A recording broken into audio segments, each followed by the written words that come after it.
Thank you very much, everyone. Number one, how not all climate skeptics are angry or selfish or wrong. The phone rang. Sitting at my desk in the University of Bristol 8 years ago, in fact, exactly 8 years ago today, I picked up the phone. "Hello, may I speak to Dr. Edwards, please?" "Speaking," I replied. "This is Barry," he said. Damn. I knew I should have taken my phone number off the university public website after starting to comment about climate science online. Barry was a climate skeptic, what some would call a denier. He'd been challenging me that day on Twitter about the validity of sea level rise predictions, the line to draw between climate science and policy, and the motivations of climate scientists. Was he going to start ranting at me, maybe even threaten me? I'd heard of the toxic emails sent to colleagues in the US. I suddenly felt a little vulnerable. Even at the end of a phone line, my professional space intruded on. As a junior scientist, still on temporary contracts, I felt unprepared for this. Would I say something wrong that would end up splashed across the skeptic blogs, perhaps even sent to a sympathetic newspaper? I felt nervous, even a little shaky. Barry sounded mild-mannered. I pictured a well-meaning, if slightly awkward uncle in a crumpled jacket. He was respectful, even deferential. And he explained that he thought just picking up the phone and having a conversation would be better than continuing with a back and forth on Twitter. I think he said it would be nice to meet sometime and talk some more, if I wanted to. That we probably had more in common on science than I thought.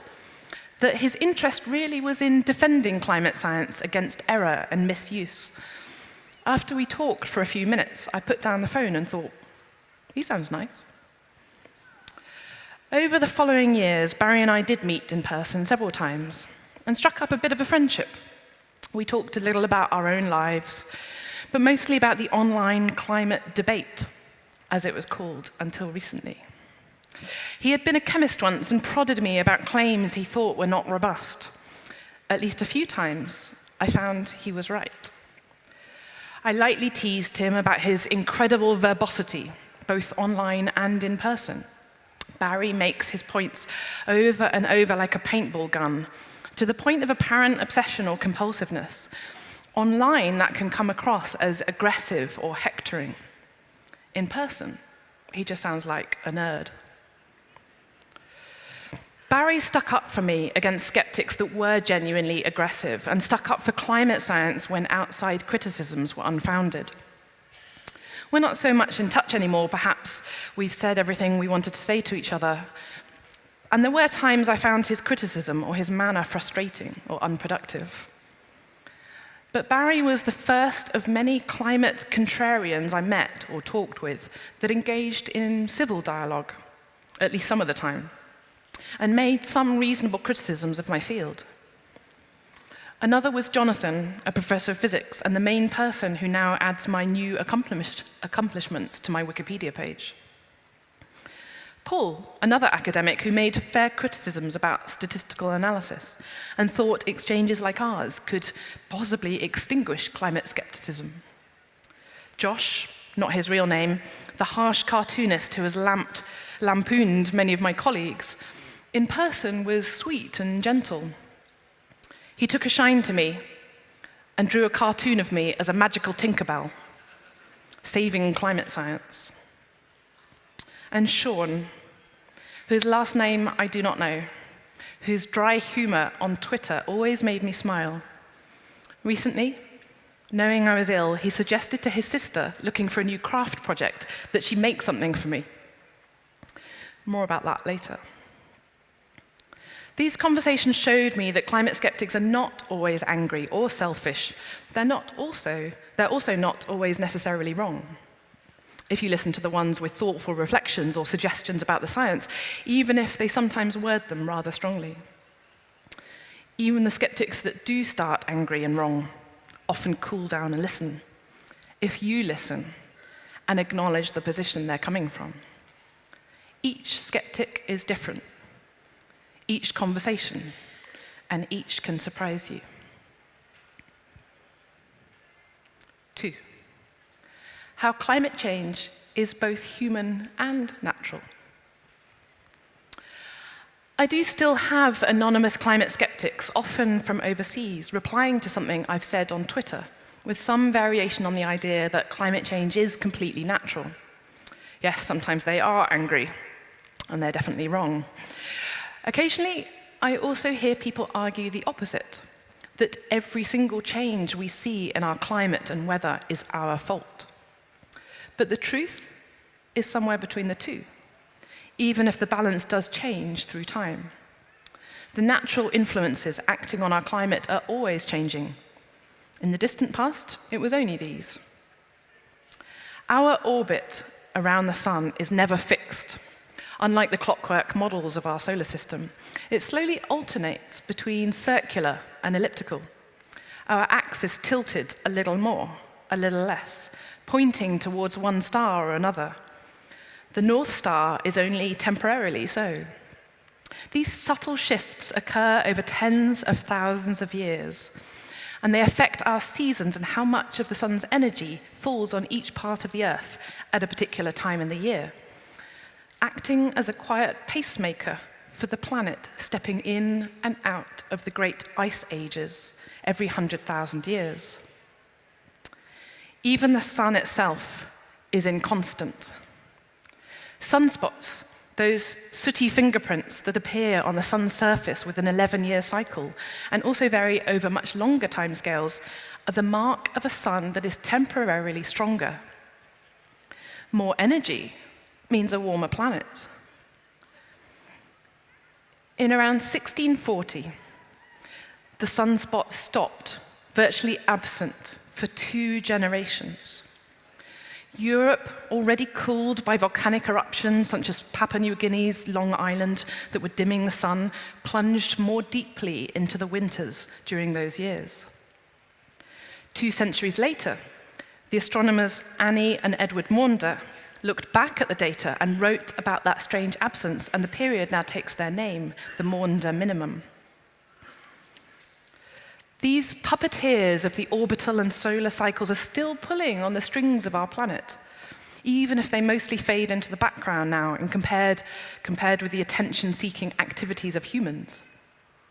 Volcanic eruptions like the Mount Pinatubo eruption of 1991 emit the gas sulfur dioxide, which combines with oxygen and water in the atmosphere to make tiny droplets that hang in the air and reflect some of the sun's rays away. Pinatubo temporarily reversed around 40% of global warming since the pre-industrial era, but only for a few months. Sunspots still come and go. Some of the warming in the first half of the 20th century was caused by an increase in the sun's strength. A long, deep minimum in the 11-year solar sunspot cycle from 2007 to 2009 cools the upper atmosphere and may have helped cool our winters in Europe.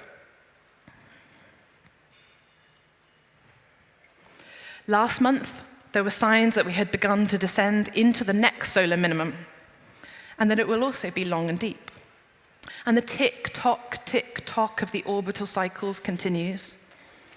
But we've now prevented the next ice age we were due with our unintended increase of the global thermostat. Greenhouse gases like carbon dioxide and methane are not inherently bad.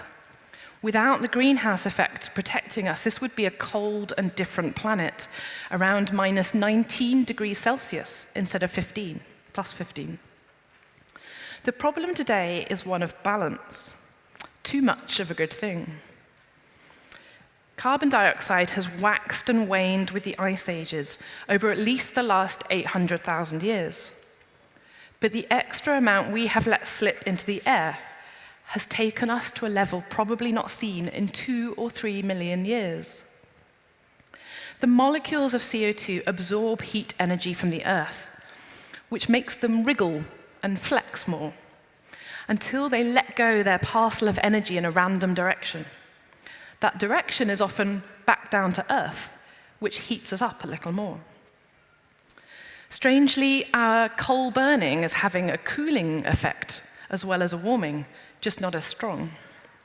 Burning coal can release sulfur dioxide, that same volcanic gas, making particles that reflect the sun's rays. But it's not enough to offset its industrial partner in crime, CO2. It only compensates about 30% of the warming. So climate change is both human and natural, and human influences on the climate are both warming and cooling. But our best estimate for that balance right now is that all the warming since 1950 has been caused by humans. 3, polar thinking. This is a good news, bad news story. So much of our energy is spent on categorizing into opposites. Brextremists and Ramonas, deplorables and snowflakes, liberal elitists and right-wing bigots. Good and evil. Are you with us or against us? Are you on the right side of history?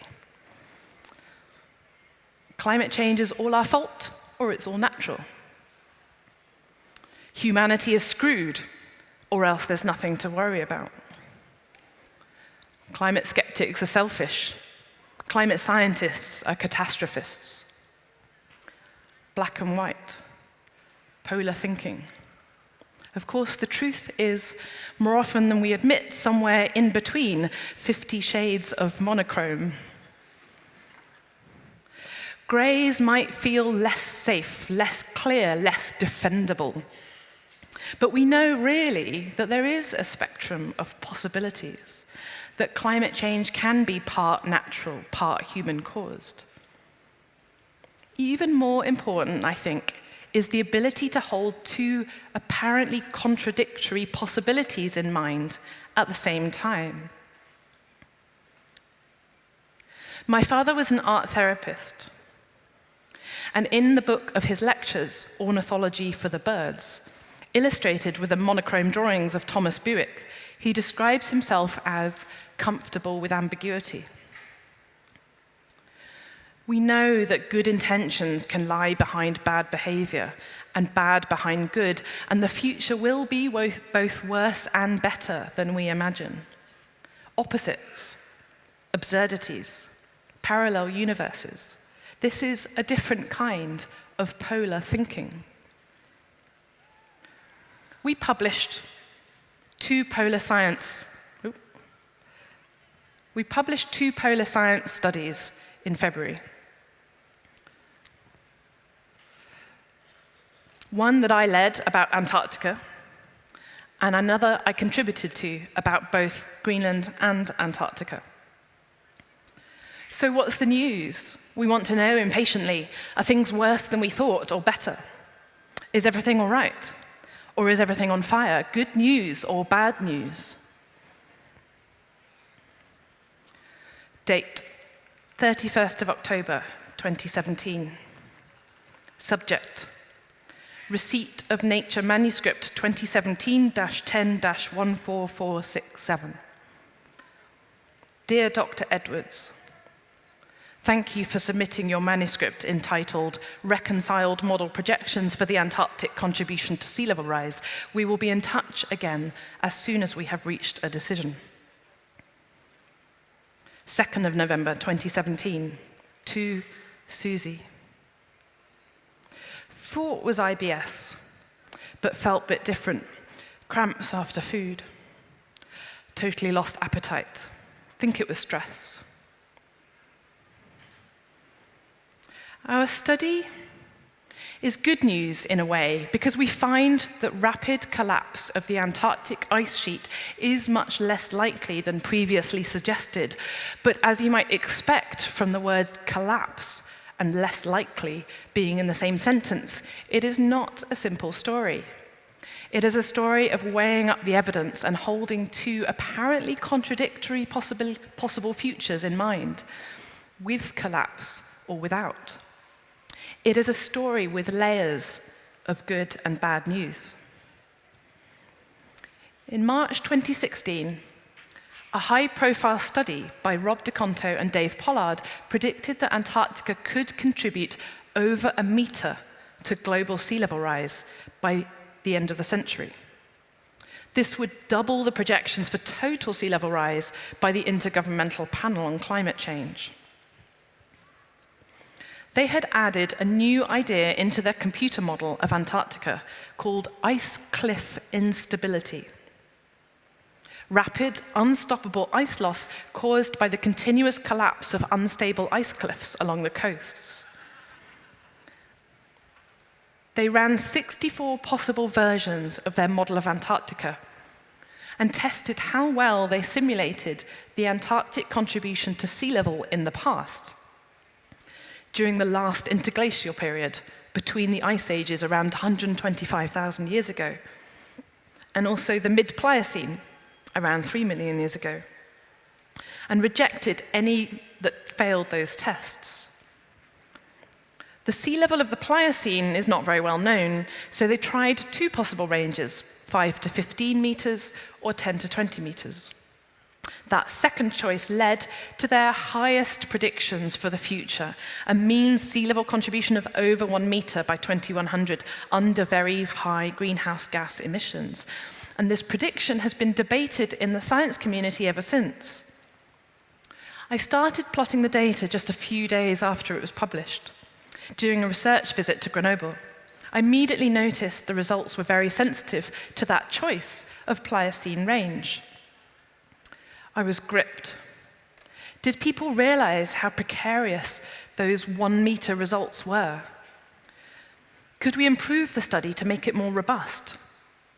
Rob DeConto kindly began to run new simulations so that I could do the analysis that I wanted. 12th of December, 2017. Dear Dr. Edwards, we are writing to let you know that Nature has received your manuscript entitled Reconciled Model Projections for the Antarctic Contribution to Sea Level Rise, and the editor will be in contact in due course. 19th of December, 2017. Hello, Mum. Unfortunately, this IBS has been intermittently quite bad. Did I tell you? It was very painful when I went to Hastings. I was pretty incapacitated. The GP is doing various checks, but thinks it probably is just IBS and told me to increase the laxative dose and drink more water. That summer, I talked at the art therapy summer school my father directed for over 30 years on the course theme of ice and fire. It was the first time I felt able to bring together my work in science and my family background in art. I told stories of contradictions in the natural world, that ice flows and harbors life, and that fire can protect, that ice can burn. 10th of January, 2018. Hi, Mum. Thank you for the lovely bath salts. I've been having 2 baths some days, so that will be lovely. Right now, I'm feeling great. I started taking tramadol last night, and it has got rid of most of the pain. My muscles are also more relaxed, and I think even the number of cramps has gone down. I slept a bit better last night. Tonight, I had a whole bowl of Rice Krispies. 19th of January, 2018. To Greg and Maddie. Hey guys, I found the reason for the stomach cramps that were troubling me the night of the Christmas drinks. Bit of a bad news, good news one. A tumor in my colon. Probably was cancer, but they expect it to have been cured as it looked very self-contained. Found it last Friday and operated next morning. I feel really happy to have it sorted, and recovery is also going really well. I'm in hospital a few more days, then 2 months off work to recover. Hi, Tamsin. Gosh, that really is bad news, good news. Blimey. By February 2017, Rob had sent me the last bit of data, and I made good progress on the analysis during another Grenoble trip that spring. I could now use statistical methods called emulation to mimic their computer model and fill in the gaps between their 64 simulations. We had 10,000. With my co-authors, we started to look at the sensitivity of the results to different assumptions. What happened if we tested how well the model simulated the recent past, as well as the Pliocene and the last interglacial? Was the higher range for the Pliocene justified? Story 1.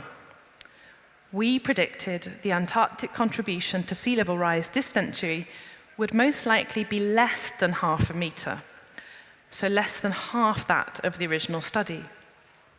This is still definitely bad news. And we also couldn't rule out much higher values, but we found that the balance of probability leaned towards much lower sea level rise than before. 13th of March, 2018. Subject, Fox 1. Hooking me up to chemo drugs for my first cycle. Short version, very tired, but otherwise a pretty good first 24 hours, except magnums now taste horrendous. 14th of March, 2018. Dear Dr. Edwards, we are writing to let you know that Nature has received your manuscript entitled Reconciling Model Projections for the Antarctic Contribution to Sea Level Rise, and the editor will be in contact in due course. Now for the clever part. We could switch off the ice cliff instability in our emulator. Could it still pass those tests? Story 2. We found that the ice cliff instability is not needed to reproduce the past, so it might not happen in the future. At least, we don't have strong evidence to support it. No ice cliff instability means much smaller sea level contributions, a most likely value of only 15 centimeters. But this is still bad news. If Antarctica contributes this much to sea level rise this century, it's more than the Intergovernmental Panel on Climate Change predicted in 2013, and certainly high enough that we need to adapt. Our two storylines are shown here as two red curves. Further to the right means higher sea level rise. The taller the curve, the higher the probability of that sea level rise. Story 1, the sea level contribution with ice cliff instability. This is bad. The curve extends up to high numbers, but overall it is lower than the DeConto and Pollard predictions, shown here in blue. The other storyline, too, is the sea level contribution without ice cliff instability. This is much better than the first curve, but worse than the IPCC predictions of 2013, shown here in gray. Two different possible futures to hold in mind at the same time. 9th of July, 2018. Dear Dr. Edwards, we are writing to let you know that Nature has received your manuscript entitled Reconciling Model Projections for the Antarctic Contribution to Sea Level Rise, and the editor will be in contact in due course. 20th of August, 2018. Subject, Fox 12. A very long time since my last update, and this morning I'm at the UCLH Macmillan Cancer Center for my last chemo cycle. Chemo fatigue is utterly exhausting. No matter how much you sleep, you rarely feel rested, and it affects my cognitive abilities and emotions. For me, it has been slurring, missing, and swapping words when I speak. Pain in my eyes and eye sockets and general body aches. Feeling I can't make it up the stairs or put tights and shoes on. sleeping for 12 hours but feeling rested for only 1 or 1.5 hours after, nearly walking in front of cars, forgetting more and more seriously than usual, swaying, staggering, and stumbling as I walk, dropping things more often, brain becoming completely blank as I stare at pans burning on the hob or try to remember basic things, feeling panicky and vulnerable, especially if the fatigue gets worse while I'm alone outside the house. Feels like being a 6-year-old suddenly losing sight of their parent in a busy supermarket. Getting extremely upset if I go to bed too late or wake too early. Taking 1 or 2 naps and rests most days, including on the floor of someone's office at Jodrell Bank, on a row of chairs during a meeting in China, and on a low wall in the Eden Project. I'm lucky that I don't feel embarrassed asking for or doing these things. 23rd of September, 2018. Dear Dr. Edwards, we are writing to let you know that Nature has received your manuscript entitled Reconciling Model Projections for the Antarctic Contribution to Sea Level Rise, and the editor will be in contact in due course. 6th of December, 2018. Dear Dr. Edwards, we are writing to let you know that Nature has received your manuscript entitled Revisiting Antarctic Ice Loss Due to Marine Ice Cliff Instability, and the editor will be in contact in due course. The second polar science study, led by Nick Gollidge, is more about the bad news.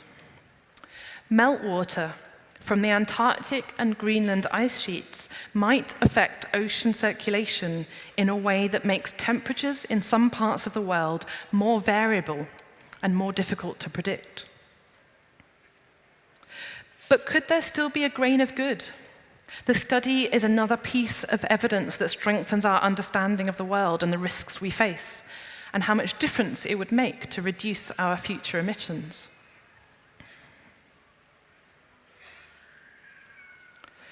Fourth of January, 2019.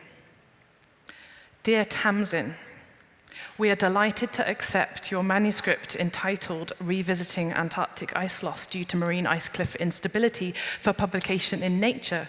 Thank you for choosing to publish your work with us and for your patience during the long review process. 24th of January 2019, to Georgia. I'm feeling much stronger, healthier, more clear-headed. 29th of January 2019, to Tamsin. Cancer survival can be a life-changing opportunity for good. Despite the physical damage done by chemo, looking at the changes I've made to my life, I'm actually glad I developed cancer. To Michael, I agree that if I have no recurrence, I'd rather have had it. I can't unravel our Antarctic study from my own year of bad news, good news. The lead up to my diagnosis in January last year, the treatment, the slow recovery. I blamed my first symptoms on stress when first submitting the paper while changing jobs. I resubmitted just as I started to get so ill that I missed days of work and cancelled Christmas plans. I resubmitted the day after starting chemotherapy. My oncologist, Dr. Xu, mentioned it in my medical notes.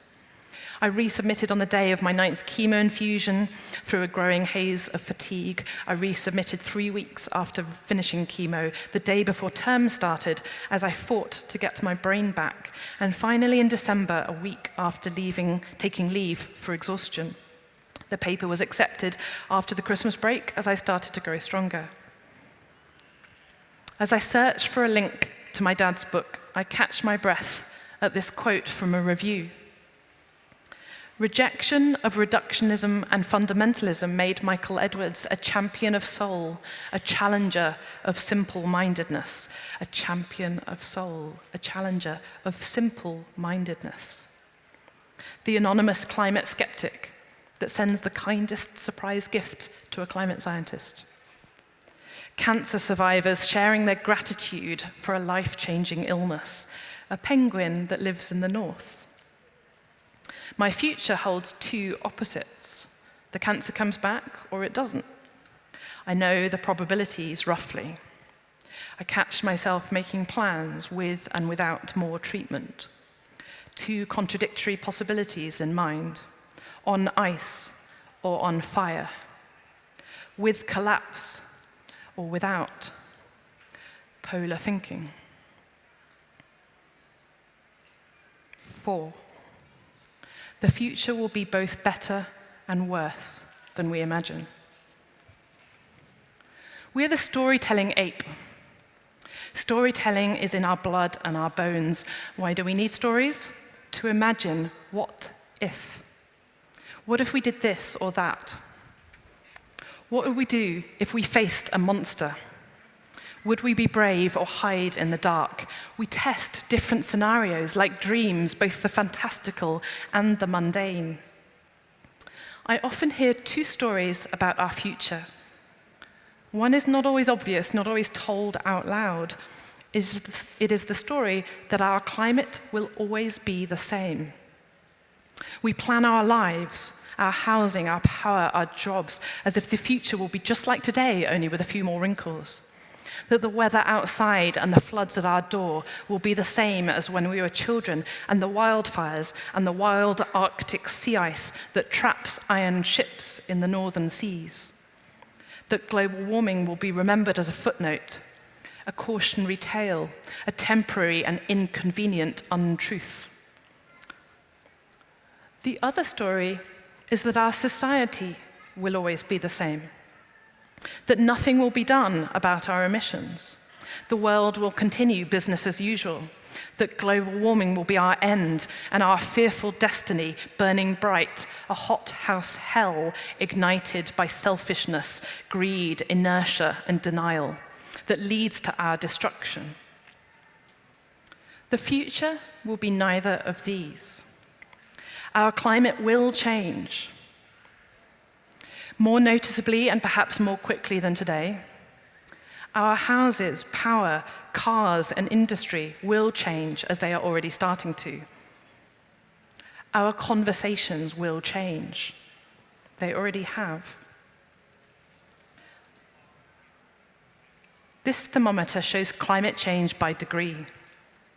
Global warming since the pre-industrial era, we are at the first step, 1 degree. The future will not stay here. At the top is 4 degrees or 5. This is the world of business as usual. In fact, business worse than usual, where we burn through fossil fuel reserves as if they were a box of matches. But there's no longer such a thing as business as usual. We have put some climate policies in place, taking actions, making progress. This blue band shows the predicted warming in the year 2100, taking into account those policies, around 3.3 degrees. We also have pledges for what we intend to do, including those for the Paris Agreement. These would take us a little lower, 3 degrees. You can watch these change over the coming months and years.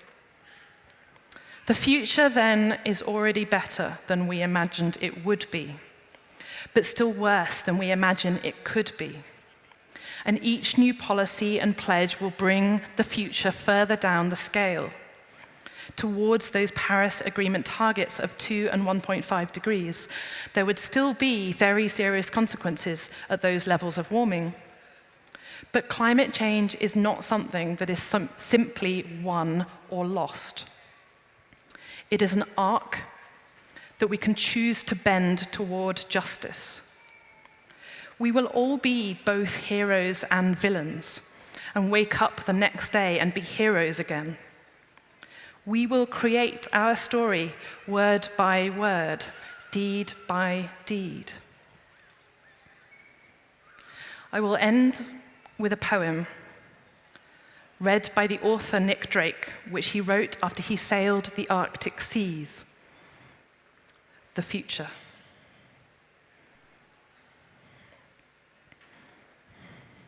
Dear mortals, I know you're busy with your colourful lives. You grow quickly bored and you detest moralising. I have no wish to waste the little time that remains on arguments and heated debates. I wish I could entertain you with some magnificent propositions and hilarious jokes, but the best I can do is this. I haven't happened yet, but I will.